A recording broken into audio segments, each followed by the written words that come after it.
Happy holidays, everybody. This is Chuck here with one of our episodes for our Stuff You Should Know 12 Days of Christmas Toys playlist. We decided to put this together. Thought it'd be a fun little holiday idea to kind of gather up some of our toy-centric episodes and release them this December all packaged up. So here we are with, I think this is the first one, either the first or the second one on the list. And the episode title is, What Makes a Must-Have Christmas Toy? If you want to know, listen in and find out. Happy holidays, everybody. Welcome to Stuff You Should Know, a production of iHeartRadio's How Stuff Works.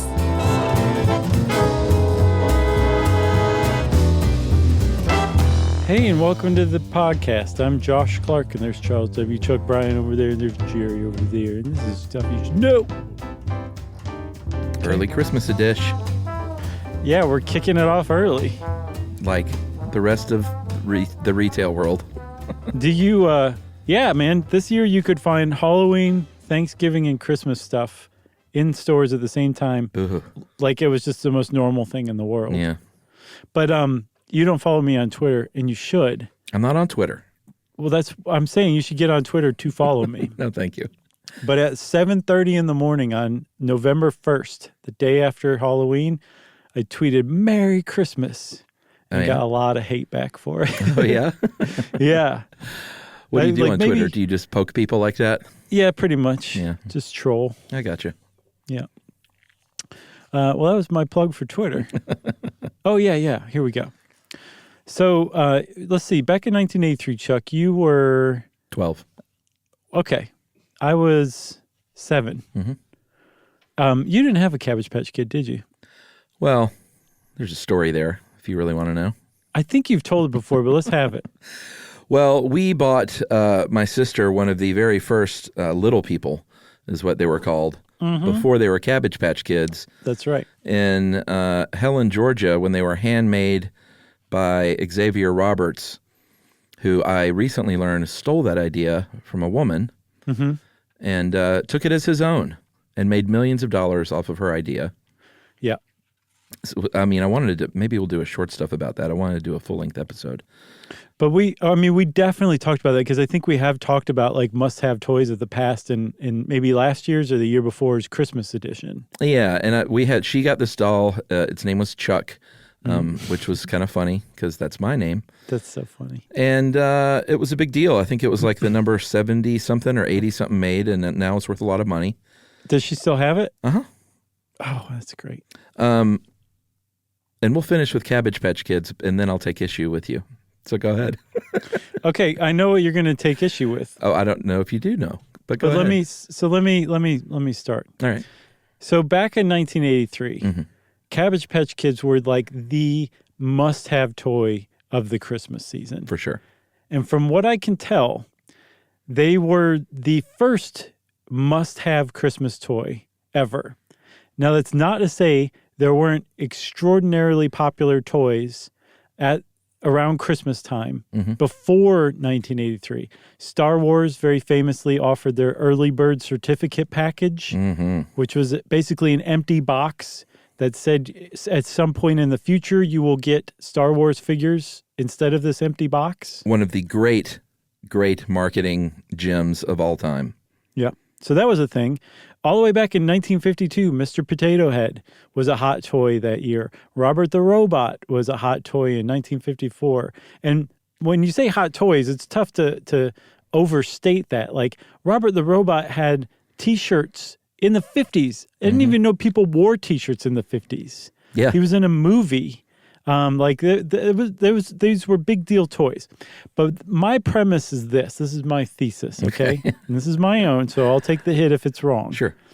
But that in just the same way that there were hit movies like The Godfather or like Ben-Hur before Jaws came along, there wasn't such a thing as the summer blockbuster until Jaws came along and made the summer blockbuster a thing. There wasn't such a thing as the must-have toy of Christmas until the Cabbage Patch Kid came along and made that a thing. Okay. So what issue are you going to take? I can't take it any longer. You're driving me crazy. Well, I don't think it was Cabbage Patch Kids that was the must have toy. The first must have toy. That's what I take issue with. What was the first? Well, I don't know. I mean, I'm just speaking from my own lifespan, and I definitely think Star Wars counts, because if you can sell an empty box to a kid for Christmas, then that's pretty strong position as a must-have thing.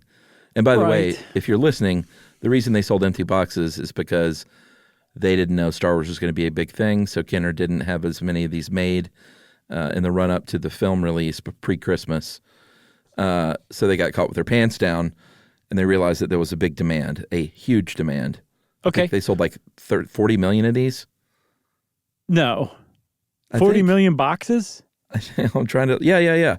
Okay. I don't know. 40 million Star Wars toys. Okay. At that inside of a year. So, okay, yeah. I'm not surprised to hear that. And did you know that you can even buy these empty box kits on eBay now?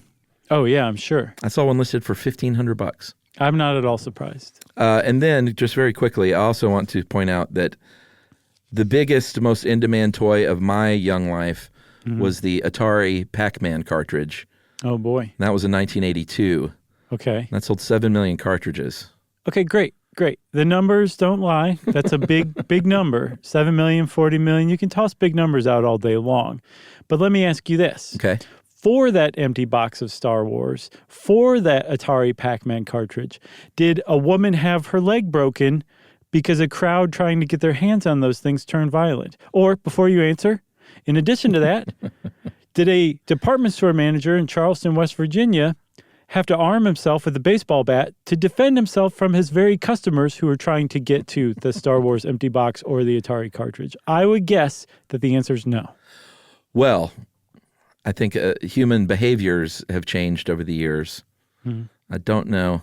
From 1982 to 1983? Well, I guarantee I could find one violent incident about the Atari cartridge. I'll bet you couldn't. Well, there wasn't then because they met the demand. Okay, so that's a big part of it too, right? So there have been, well, let's just move on from this. The Cabbage Patch Kids, if not were the first, which they were. Did you have one? Yeah, Weber Dino. You had a Cabbage Patch Kid?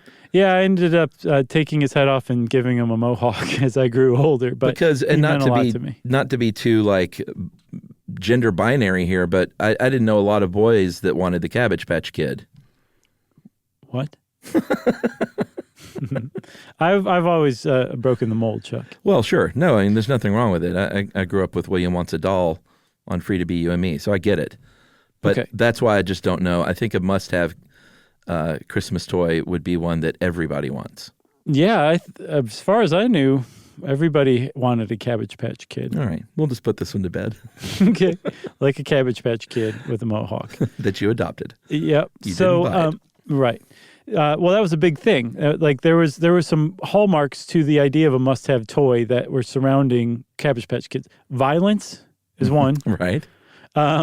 There was a lot of buzz that was picked up by the media, and one of the ways that was generated was by, I think, Coleco, who owned Cabbage Patch Kids at the time, sent these dolls directly to reporters. That was a big one. And the fact that there was not enough supply to meet the demand. Right. These things kind of came together to make Cabbage Patch Kids a must-have Christmas toy. And this has been carried on as a tradition ever since then, ever since that very, very first time in 1983 with Cabbage Patch Kids. There were Nintendos that dominated back in 1988, 1989, and 1990. 3 years in a row, Nintendo had 3 different products that were like the must-have Christmas toy. Oh, yeah. That first game console, huge. Oh, dude. The Game Boy, huger, it felt like. Mm-hmm. And then, of course, in 1990, possibly the best gaming system of all time, if you look at just relative to the time, the Super Nintendo console. I don't know, man. N64 was pretty great with GoldenEye. Oh, God, N64 was great. Yeah. With GoldenEye, I mean, like, it would have been, fine on its own, but the fact that GoldenEye existed was the thing that made N64 to me. That game blew my mind. Yeah, it was great, especially the Battle Royale where you could play your friends. Oh, man, that was fun. Yeah, we called it Hunt and Chase. Yeah. I used to get so mad in those. Like, That's the only time I ever got mad playing video games, because I don't do that thing where you play online and you can exact revenge on people. So I did not take it well when my friend snuck up behind me and shot me in the head. Right? Yeah, that was always a bummer. What about Tickle Me Elmo? That was a big one, thanks to Rosie O'Donnell. I was a little old for that. Oh, really? I was in my mid-20s. Oh, I had one. Oh, yeah? Well, you were in No. late high school. Not really. Yeah, this was 1996. This was post-high school even. But this was such a craze that there was that characteristic violence where a Walmart employee was trampled while he was trying to restock the display late at night, I believe. But he had a pulled hamstring, injuries to his back, his jaw, his knee, a broken rib, a concussion. And it continues on. Like, I haven't read about any violence from Hatchimals, but from 2016 to 2018, they were if not one of the top must-have toys of the year. I hate those things. Hatchimals? Mm-hmm. How come? Because you have to put it in a dish or a bowl that you eat out of, and you have to leave it there and leave it there and leave it there, and then it hatches into a garbage toy. So my experience is that they're good. Oh, yeah? Yeah. So you like your Hatchimal? Yeah. Or are you talking, is it like animatronic? Huh? Is it animatronic? I'm talking about Hatchimals, yeah. Okay. So I don't know anything about the dish.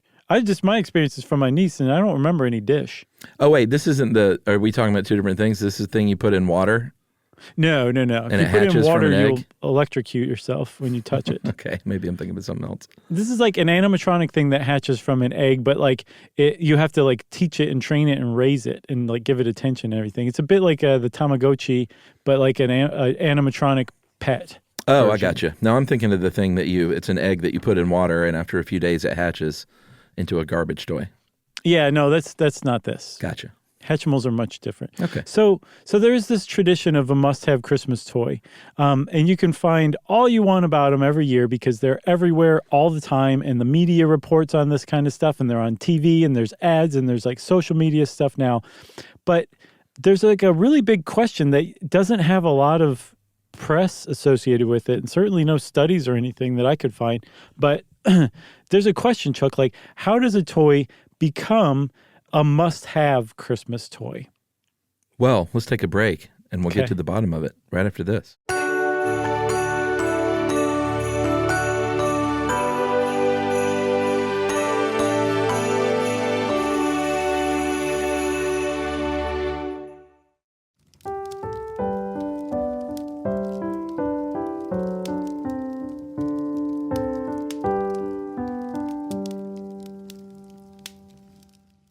That was quite a setup, huh? I think so. So back in the day, when you were shopping for Christmas, if you were a kid or a parent, it didn't matter. Right. You knew exactly what to do.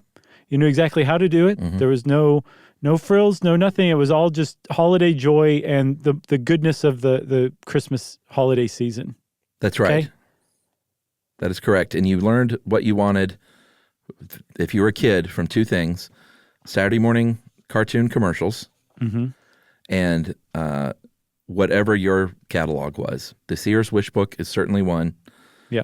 Service merchandise catalog was another big one for us. Yeah, there's a Montgomery Ward's catalog. Yeah, of course. And you put this together, and you introduced me to a website called Wishbook Web Mm-hmm. that might as well be called timesuck.com. Yeah, it's pretty great, isn't it? Because someone has gone through and scanned, is it just Sears Wish Books? No, it's Sears, JCPenney, and Montgomery Ward. Right. And then I think there's the occasional, what store is that here or there? Right. They have scanned these entire Wish Books up to 1996. Which everyone knows is the cutoff date for nostalgia. That's right. From the earliest days of 1933. And boy, let me tell you, dude, and I know you know this because you've done it. If you go through and spend a few minutes clicking through these things in the years where you were like 6 to 12, waves of nostalgia wash over you like John Hodgman would succumb to these waves. Yeah, I know. It's amazing. I remember some specific pictures. I remembered the I mean, the NFL section alone brought tears to my eyes, and I forgot how much they hyped football back then. You just can't stop crying. It was crazy. The clothes, the alarm clocks, the clock radios, the tech section. It was off the charts for me looking through this. I almost did nothing else today. Yeah, I know. It is. Wishbook Web is pretty awesome. Like somebody went through and scanned every single page of these God's several work. 100-page Yes. each catalogs for decades worth of catalogs. It is God's work. And just to get laughs by like seeing the two 4-year-olds posing in bathrobes. Like, it's really funny. Right. One of them's got like a pipe that blows bubbles. Oh my God, this is just amazing. What a great website. So Wishbook Web has kind of preserved how you used to figure out what you wanted for Christmas, which was you go through these wish books or these catalogs or whatever, and then you'd tell your parents, you'd dog ear them, maybe drop some hints. It was the correct way. The 21st century has a kind of an updated version of that, but it still kind of follows the same general contours, right? Where there are lists still and like catalogs, but now it's not just department stores that have like the market cornered on them. Like that's actually kind of gone away. It's very tough to find a department store catalog. I believe Myers still does that. I think they're kind of like a Midwestern Target. Oh, really? Yeah, and they have a toy catalog that they put out still, I believe, to this year. Well, now But you for get the Restoration Hardware Christmas Right. catalog. Right, or IKEA. Yeah. But there's lists everywhere, and it seems like every retailer has one, or all the major retailers have one. And depending on where it's coming from, some are more trustworthy or above the boards or objective than others when saying like these are the must-have toys. Right. Like on one end of the spectrum, you have like third-party websites and publications and organizations like The Spruce or Toy Insider or Toys, Tots, Pets, and More. And they actually evaluate the toys when they make their lists. Yeah. I mean, it's just different now. And I don't think it's nostalgia, like thinking things were better back then, but it seemed easier and better to let a kid sift through a catalog and pick out stuff than, I guess, what are you supposed to do today? Like sit down with your kid at one of these websites and look at the top 20 hot toys and say, what do you want? Like, I don't know how it works these days. I don't know. Maybe instead of like dog-earing the pages, you send your parents links. I'm sure you do, actually. You know? Yeah. But I mean, if your kids are too young to be on the internet, I'm not sure how to do it. Because I could hand my 4-year-old a catalog and say, pick out some stuff. It'd be great. Right. But I'm not going to say, hey, just log on to the Spruce and go Right. scroll down until you find something you like. Right. Stay out of their parents section. What do you do? You have you literally have a kid, Chuck. What do you do? I don't know. I mean, we just buy things that we think she might like. So there's like a whole world out there of like lists and websites that show toys and stuff that she's unaware of. Oh, sure. Oh, wow. She's got a big surprise ahead of her. I guess so. That's great. I'm excited for her, actually. Yeah, but I mean, you definitely feel like you're sort of stabbing in the dark as to, like, I mean, a parent can go through and look at those lists, but, kill me. Well, a lot of people are excited about that kind of thing. They're like, Yeah? good, I don't have to like go to the store and stand there and be like, what are we getting here? You could go to some website or USA Today or the Today Show or whoever is partnering with some of these trusted sites like Toys, Tots, Pets, and More or Toy Insider. And like they kind of take a lot of the guesswork out of you. They're basically saying, these are what experts are saying your kid is going to want. If you go buy this, you will score a home run with your kid. Yeah, I think my problem is I don't know what is bought and what is real reviews because as you have dug up, and I didn't even know this, of course they do this. If you go on Amazon, you can spend $2 million as a retailer to be on their, on their top list or whatever. So, okay, yes. And what I saw, though, was that you spend that money to nominate your toy for their consideration to include on the list. Just for a nomination? I don't know how the process works, but yeah, I saw I saw like the headlines say you pay $2 million for a slot, but if you read the finer print, it's saying you pay $2 million for them to even consider it. And then I guess I don't know how they curate it. They actually kind of keep a closed lid on it, but it generated like $120 million in revenue for Amazon just to be on their list of hot toys for the year. Walmart, they charge $10,000 a month per toy to be on their buyers' picks toy list. Mm-hmm. And like you point out here, Walmart starts their list in August, and you've got to wonder, is that because they're making $10,000 a pop right? off of the stuff Per month. Yeah. Yeah, they released theirs in late August, before Labor Day even. And like, this isn't like hey, we think these toys are going to be hot this year. Here's the hot list of holiday toys. Mm-hmm. And Target released theirs at the beginning of September. I think Bullseye is the name of their mascot, dog mascot. It's Buzz McKenzie, basically. Yeah, Bully Bullseye. And I couldn't see if they charge for placement or how they compile it or anything like that, which actually makes me suspect that they don't, because there's plenty of ink about Amazon and Walmart's lists and how they charge for them. Right. And the fact that there's not one for Target makes me think either they're really keeping a lid on it, or else they actually don't charge for that. But so there's kind of two lists where if you're a parent, Naughty you need and to nice? ask. You need to ask dog people and cat people. That's right. You need to ask, where is this list coming from? And if it's coming from a third-party site, go look up the third-party site, and they will tell you in their like About Us section how they determine what toys are what. And if you really want to get that information, that's fine. But even if Amazon or Walmart, or even if Target charges for placement on their lists, just the very fact that those things are on their lists is going to make them among the hot toys of the season. So it's like a self-fulfilling or self-paying prophecy. Yeah, I mean, I guess anytime you look up something on a major retailer website, those first few things are sponsored, and they say sponsored in little letters. Oh, sometimes they don't. Oh, really? Mm-hmm. Yeah, I mean, sometimes it's kind of hard to discern whether or not you're looking at the real top thing or the sponsored thing.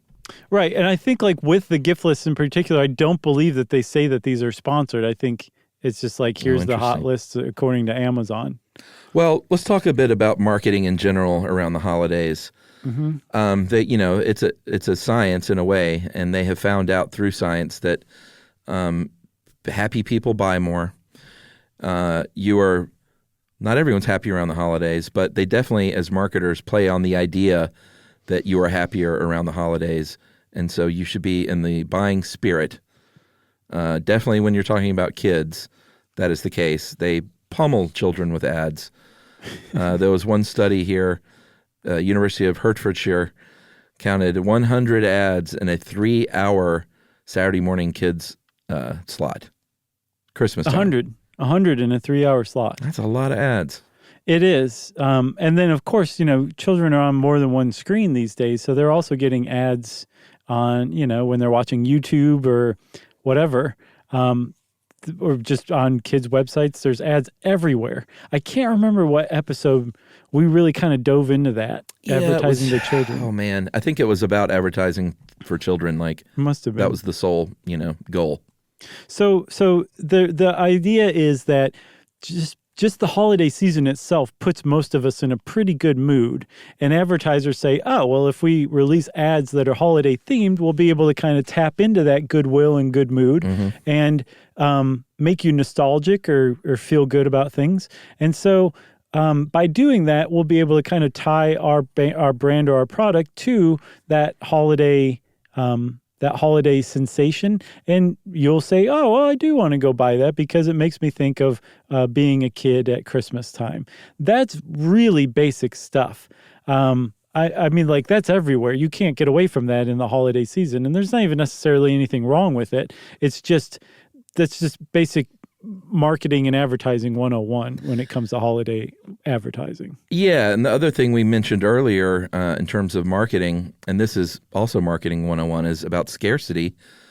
Right. If you have a toy that there's a limited amount of, that is when you're going to find people trampling each other to get there, because people are motivated by fear. And if you know that a toy is a must-have and there aren't many of them and they're going on sale at a certain time, it is frightening what some parents might do to secure that toy. Yes. So this is finally, we've reached the key ingredient, right? You've got lists of toys that are promoted and advertised and maybe even show up with their own articles in the media. Then you have the fact that we're already kind of primed to buy because it's the holiday season. We're in a good mood. But when you add that scarcity marketing, it ramps it up to a totally different level. And when you have a must-have toy that is hard to find, like you said, people will do very crazy, violent, mean stuff to get it. And there's a lot of reasons why. Even if you're not willing to like throw an elbow to get a toy, you might still be willing to camp out at 4 a.m. waiting for, a 24-hour retailer to restock their supply of this so you can buy it. That's unusual behavior. And the reason why it all comes down to scarcity marketing and the idea that we have a fear of missing out, a fear of social embarrassment, a fear of our kids not loving us as much as they could had we gotten them this toy. And that all of these things, the scarcity marketing is the real driver that kind of hypercharges must-have toy frenzy. Yeah, and it's not, just toys. You've seen everything from, you make a great point about Pappy Van Winkle whiskey.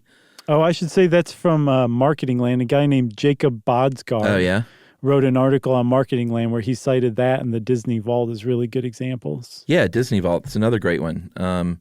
They were very famous for not just saying, like, here's all the movies we've ever made that you can buy on VHS all in one big package. They would release them every now and then, and you knew you had a limited time to get them. And I wasn't really hip to all this, but my dad and his wife were way into the Disney stuff. And, they were adamant about making sure they filled out the entire collection and really kept up with when they were going to be released and what a big deal that was. Yeah, that was a big one. And Bodsgaard makes the point, like, by making them limited and available also only for a limited time, with years, sometimes a decade in between times when you can buy these things, it creates this like frenzy to go buy them. And it also makes them like a treasured part of that person's home. You know what I mean? Yeah, and you can also fake out the public a little bit and mislead them on the scarcity. Like, you might have a lot of this stuff and just kind of lead the public to believe, like, no, you better go get one right now because they may not be around next week. Yeah, the people who made Hatchimals, Spin Master, Hatchimals were really hard to find in, I think, 2016, 17, and 18. And Spin Master was basically accused of purposefully using scarcity marketing. And for their part, they said, hey, we were totally caught off guard 3 years in a row by the popularity of Hatchimals. And other people were like, that's BS. You can totally ramp up production pretty fast. Another must-have toy was fingerlings. Remember them from like last year or the year before? No. They were like little monkeys or sloths or dragons or whatever that would hang on to your finger. And they were little finger-sized robots that would like blink and blow kisses and do all sorts of cute terrifying stuff. They weren't. They were cute instead of uncanny because they weren't kind of cartoonish. The words finger-sized robots together sound terrifying to me. They would cut your throat while you slept.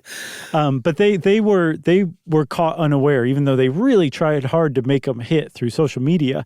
They were still surprised when it actually happened. But they ramped up production. They brought a third factory in China online. They went from shipping via cargo boat to air transport to get supplies here faster. And they were able to ramp up and meet demand pretty quickly. So the idea that Hatchimals just couldn't possibly do that really smelled to a lot of people like they were purposefully using scarcity marketing. Yeah, scarcity, I mean, it's an interesting concept because you see it everywhere. They have restaurants that, here in Atlanta, Holman and Finch had the Holman and Finch burger that like one day a week, like we'll sell 100 of them starting at 10 p.m. on this night. Yeah. And then everyone's like, oh my God, what is in that burger? People would line up around the block. Yeah. Yeah. Or this is a nice little tidbit here that you dug up about supermarket experiments.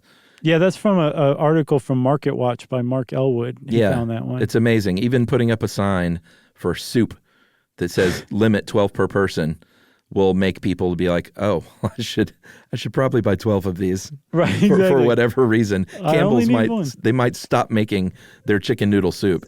Right. Or in this case, it was soup that was on sale. So who knows what the price is going to go back to, you know? Well, that's true. So one of the other things that scarcity produces is this idea that there are haves and have-nots, right? So if the idea that you're fearful of missing out or fearful of your kid not loving you isn't enough, there's a whole other cognitive bias of being a have-not, of being left out in the cold, which I guess is a fear of missing out. But there's also the benefit of being a have, where if you're talking about like a fingerling, which is a $15 toy, but people were crazy for those things either last year or the year before. And like just about anybody can afford this $15 toy. So even if you're like a have-not throughout the year, you're down on your luck, maybe you're unemployed or you're underemployed, things just aren't going your way, you could still camp out and wait for that late night restocking of fingerlings and get your kid that toy. That's right. And for that time, you are a have. Yeah. And maybe even somebody with a much higher social status than you couldn't get that fingerling, which makes it all the more sweet. And then let's also not forget, like we said, this is during the holiday season, so emotions like count extra. So to be a have when you're normally not during the holiday season because you got a must-have toy is exponentially increased. Yeah, it's a big deal because it even if it's just emotionally equal for a brief period of time, it can be a big deal for somebody. Yeah. I'd say we take our final break here. Same here. And then we come back and talk about the worst people, toy flippers, right after this.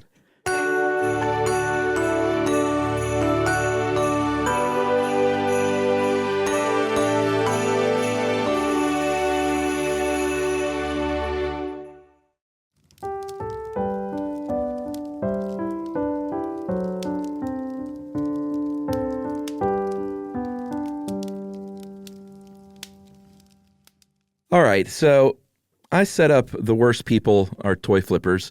Obviously, there's a lot of really, really bad people in the world, and I'm being somewhat hyperbolic.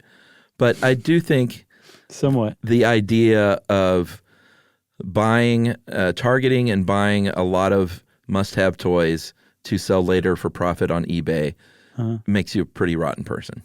Yeah. I'm going to go ahead and lay that judgment down. Some people do. I reserve judgment for the ones who do it professionally. I think if you are a person who is just trying to augment your own like holiday expenses and you are foreseeing a lack of supply ahead of time, I say more power to you. Yeah, I'm not into it. I feel the same way about ticket scalpers. Yeah. It's exactly, I mean, it's the same thing, basically. Yeah, it's buying up a bunch of things. Sometimes, and this is completely gross and awful, using bots. Yeah, that's the pits. To, especially for concert tickets, like when bots buy up all the best concert tickets. Especially our tickets. Yeah, exactly. I don't think anybody uses bots on ours. Well, probably not. But actually, stuff you should know is we've seen very few bad examples of people trying to overcharge for a sold-out show. More times than not, it's a fellow listener that's like, hey, just come along. You can sit next to me for face value, or I'll even give it to you. Yeah, that happens quite a bit. And I mean, there's only been a couple where somebody's like, $1 million. And of course, they didn't sell it. No. But yeah, we haven't run into that. Mostly the problem is from ticket outlets just charging ridiculous fees on top of our ticket price. Well, that makes us mad, and you all should know we don't have control over that. No. We're the Eddie Vedder of podcasting. Right. But if you ever find yourself in a situation where you got shut out of a Stuff You Should Know show, and your option is to not go or to pay like a ridiculous amount, just send us an email. We'll put you on the list. Oh, God, Chuck. Wow, you just opened some floodgates. I mean, there's very few list spots, so it's not like, Right. Now you just started a must-have toy frenzy for the list. Look what you've done.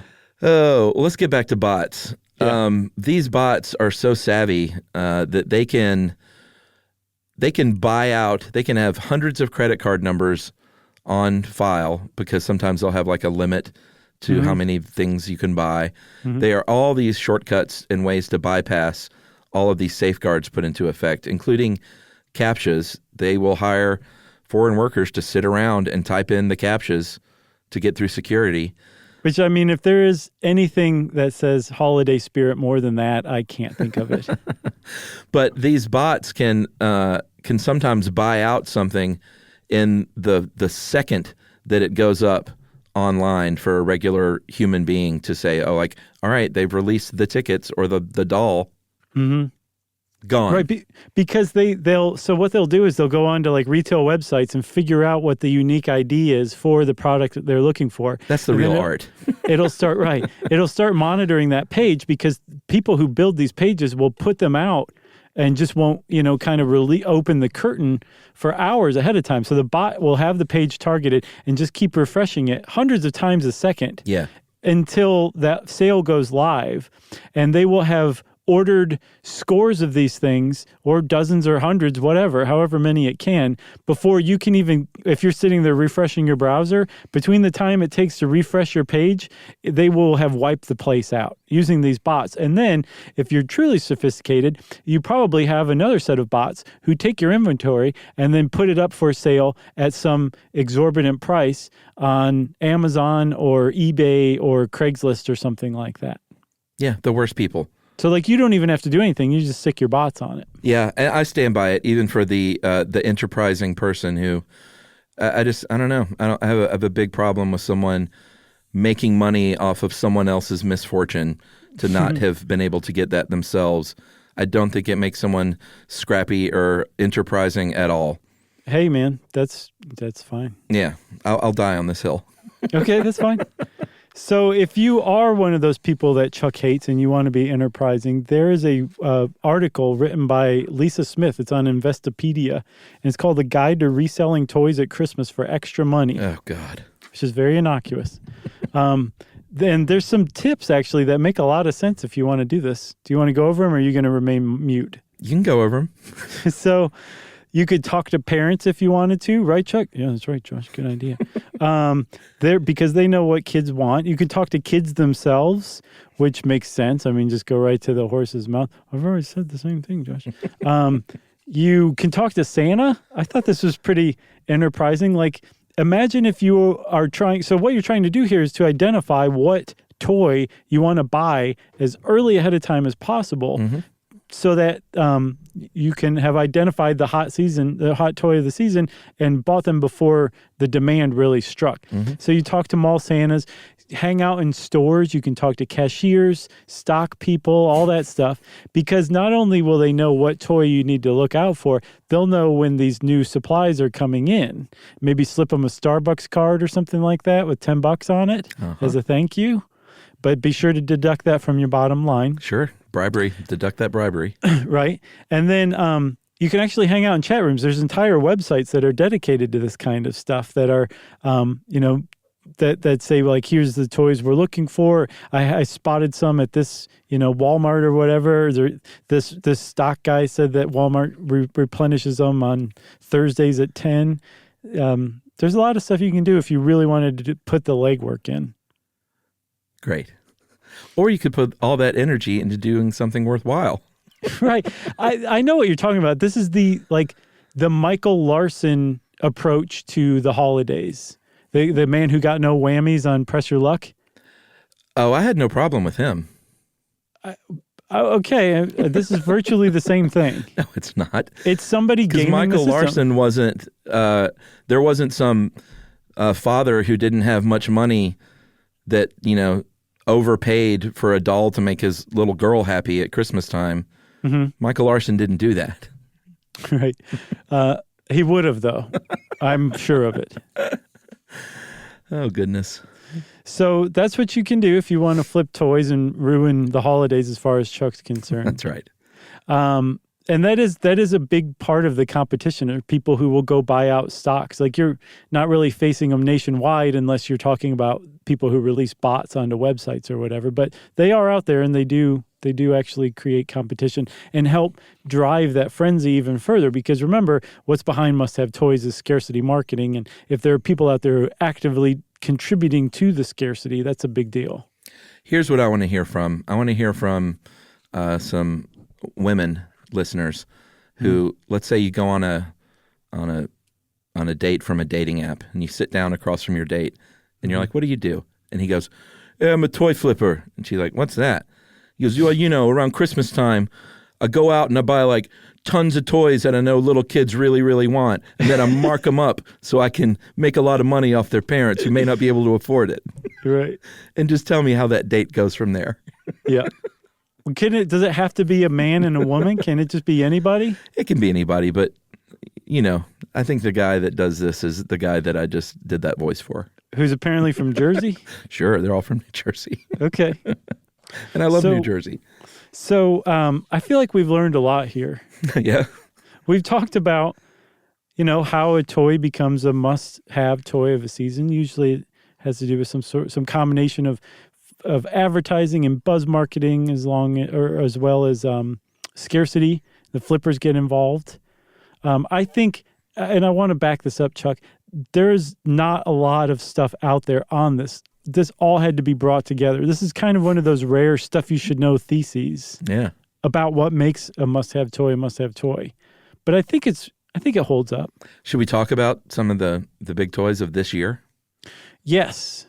So those lists that are out there. This helps me, actually. We put a bunch of, that's the point. We're trying to help you and all of the toy flippers out there. Right. So actually, this is for all the parents. This will help you get a drop on the toy flippers, because I guarantee there are very few toy flippers listening to Stuff You Should Know. No, because we have good people in our audience. So all those lists that are out there now, we kind of compiled and cross-referenced them. Mm-hmm. A number of them. Lists from Target, Toys, Tots, Pets, and More. That's just one. Amazon, The Today Show, Toy Insider, The Spruce, Crazy Coupon Lady, who had a post about toy flipping, Walmart, and New York Magazine. All of those lists we looked at, and we found ones that appeared on at least a couple, if not more. And one of them, the first one, appeared on basically every single list that we saw. Yeah, this one, the Bloom doll, Blume, nothing to do with Arrested Development, but this is something that my daughter might like. Apparently, this is another thing you add water to, and it blooms. But I don't think it hatches from an egg. I think this doll just grows like a chia pet might.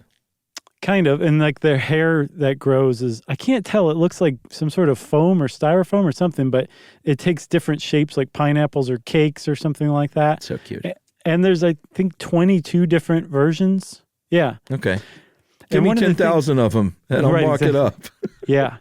But they're also, they're super affordable, too. So they're probably going to be the hot must-have Christmas toy of the year is Bloom dolls. Hatchimals are still around? Yeah. And there's one that's from How to Train Your Dragon, Toothless Dragon. Yeah.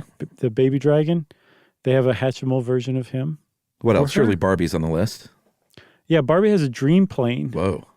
Which I saw in a couple of lists where, it's a plane for Barbie. There's a snack cart and everything. Okay. Comes with a dog that I guess lives on the plane. Great.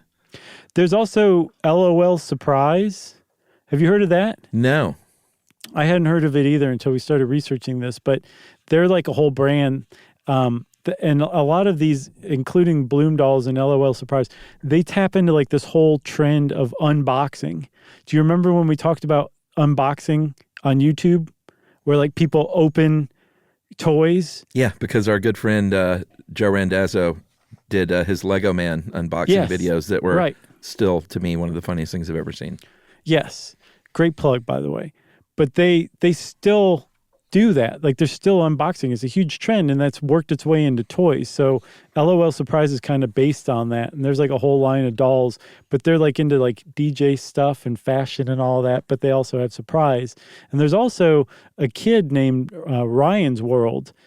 I don't think that's his last name, but that's his YouTube channel. And guarantee we talked about Ryan's World in that unboxing toys episode. But he's got all sorts of toys that are out where you just don't know what you're getting when you open the thing. It's just surprise, unboxing. Weird subgenre on YouTube of unboxing, I remember we talked about the one where the lady's hands would just play with things. Yeah, it was remember she was like, Peppa Pig. Yeah, it's so interesting. I'll tell you the one on the list, though, that I like, that I usually look at the toys that I'm like, would I like to play this with my daughter? because that's important. I can't be bored out of my mind, you know. Oh, yeah, good point. And this Lego Make Your Own Movie kit looks pretty cool to me. Yeah, I was kind of heartened to see that on a couple of lists, you know, because it's like this little is stop-motion movies you can make. It's thoughtful, it's inventive. I love it. Yeah, where they have a bunch of different stages and backgrounds and props, including a banana. It's great. So you learn how to make. Are you going to get her that? I might. I think you should. You want to come over and make a movie? Anytime, buddy. All right. Can we make a flaming hoop out of a coat hanger and do things with that too? Sure. Okay. And then the other one was the Fisher-Price Linkimals, which are super cute, including the Smooth Move Sloth. Hey, I'm down with Fisher-Price. Yeah. And sloths are huge right now. Yeah, do you remember Playmobil? Playmobil. Remember they were like the vaguely European kind of action people, but there was nothing like violent or military about them. They would explore or I probably recognize them. I definitely know that name. You've seen it a million times. Right when you see it, I'll look it up and show it to you later. But you'll see it and be like, yeah, of course. Oh wait, I see him right there. Sure. Yeah, there you go. Yeah, I was kind of a Fisher-Price kid, but we still have some of that stuff that our daughter plays with that we had when we were kids, like the barn and the boat, and it holds up. Definitely does hold up. You got anything else? Got nothing else. You gonna go buy a bunch of toys and flip them? I got nothing else except for 20,000 Hatchimals in my garage. Man, here's the other thing though, Chuck. Like you're taking a risk because you got to predict what the must-have toy is, and if you guess wrong, you got 20,000 Hatchimals that nobody wants. Boy, I'd love to see that happen in real life. I guarantee it happens. So just keep an ear out. All right. If you want to know more about the must-have toys, there's basically nothing you can't know that we haven't already told you. So just, I guess, go get your kids some Christmas toys. That's right. Is that a good way to sign off? That's great. Okay. Since I said, is this a good way to sign off? It's time for listener mail. I'm going to call this from a teacher. We always like to shout out our teachers and their students. Hey guys, just sending one of what I'm sure is among infinite thank yous that you receive. As a teacher who regularly references knowledge I gain from listening to your show in my class, my students, unwittingly, and I are eternally grateful for your work. They give a hearty laugh whenever I steal your characters Tuk-Tuk, the wise proto-Homo sapien, and Erg, the folly-prone genetic defect, to elucidate points about the evolution of early humans. I knew you wouldn't mind my poaching that. That's what you think, okay. John. You'll be hearing from our lawyers, John. You're the toy flipper of teachers. Just kidding. The reason I'm writing this is to say I think you should not be discouraged by any listener mail you receive telling you to keep your opinions to yourself. My favorite episodes are the ones where either or both of you have such strong feelings about the subject that you can't help but go on a rant. Maybe it's just because I agree with every rant, but I feel like it is important to take a stand on issues that matter to you and admit that you're human beings with a real stake in the game. Thanks again. I'll keep listening as long as you keep podcasting. That is from John Labushkin. So thank you, Mr. Labushkin, and hello to your students, Mr. Labushkin's class. Yeah. Hi, guys. You got a cool teacher. Yeah, he does sound pretty cool. He's doing God's work teaching the next generation. That's right. I hope he doesn't work in a public school because he's going to be like, you can't say God's work.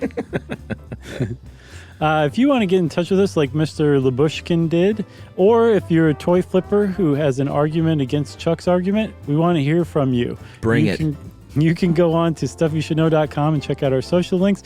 And you can also send us an email to stuffpodcast@iheartradio.com. Stuff You Should Know is a production of iHeartRadio's How Stuff Works. For more podcasts from iHeartRadio, visit the iHeartRadio app, Apple Podcasts, or wherever you listen to your favorite shows.